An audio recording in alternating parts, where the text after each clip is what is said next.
Hey, it's quiet, and one of my favorite pop artists, Dorian Electra, just released an album about 2 months ago. I'm just getting around to reviewing it. As you guys may know, Dorian Electra is hyper pop royalty, and she drops her debut album, Flamboyant, right when the big hyper pop boom happened in 2019. This is her third album she's released. Let's talk about it.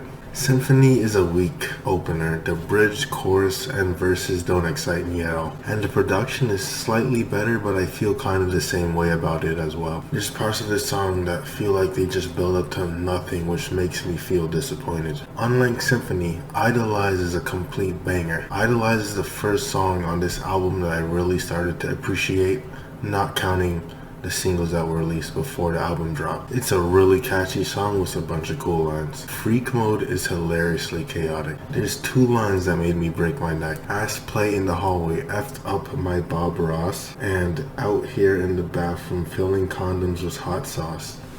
What? LOL. What? LOL. What?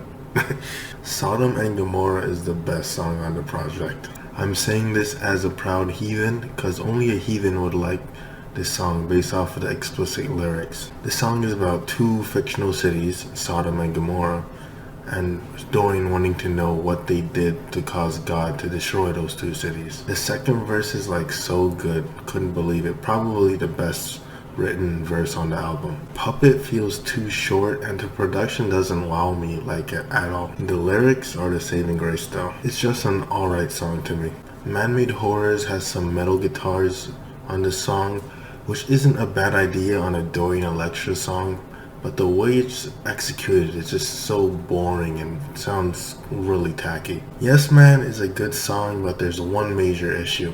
The drop does not hit at all. Everything else I like except for that part. Anon is a certified infectious song. I couldn't get it out of my head before I wrote the script for this part of the video. I don't know what else to say but that. The chorus is just really catchy. I'm in the middle with Phonies. I can't tell if I like it or dislike it. It's really conflicting. I feel like it doesn't do enough, but at the same time I feel like it's a pretty catchy song, like all good pop songs should be. Touch Grass has Dorian dabbling in internet culture. The song says it itself, touch grass, which is an internet term for someone who doesn't like to go outside very much and stays online and glued to their computer.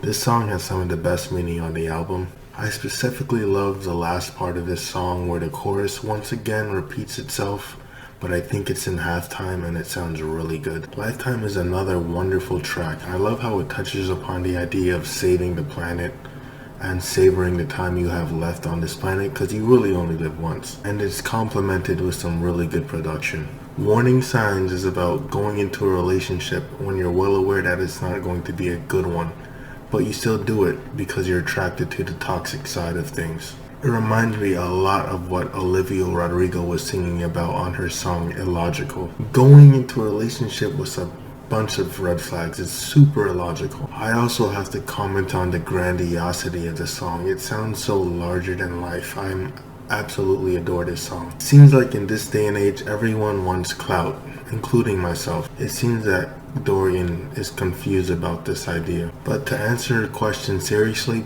people want to be a star because of how easy life becomes once you become rich and famous. And some people make the most naive decisions just to become famous. And some get famous for no good reason, which the song touches upon. This song as a closer is a decent closer, but I feel like Warning Signs would have been a better closer. Fanfare by no means is their best work, but it's still good. It's certainly more good than bad. I feel like Dorian won't be topping her debut anytime soon. And this album is a bit underneath the unique, quirky, chaotic edginess that is My Agenda. I really love how Dorian is able to interpret pop music in her own unusual way. She really reminds me of Sophie in that sense. This album is certainly a pop album, but it doesn't suffer from all of the generic pop sensibilities you see in pop music today. I'm looking at you, Taylor Swift. This album's decent. I give it a personal score of 7.9 and a critical score of 8.3. It's been Quiet Does Music, out.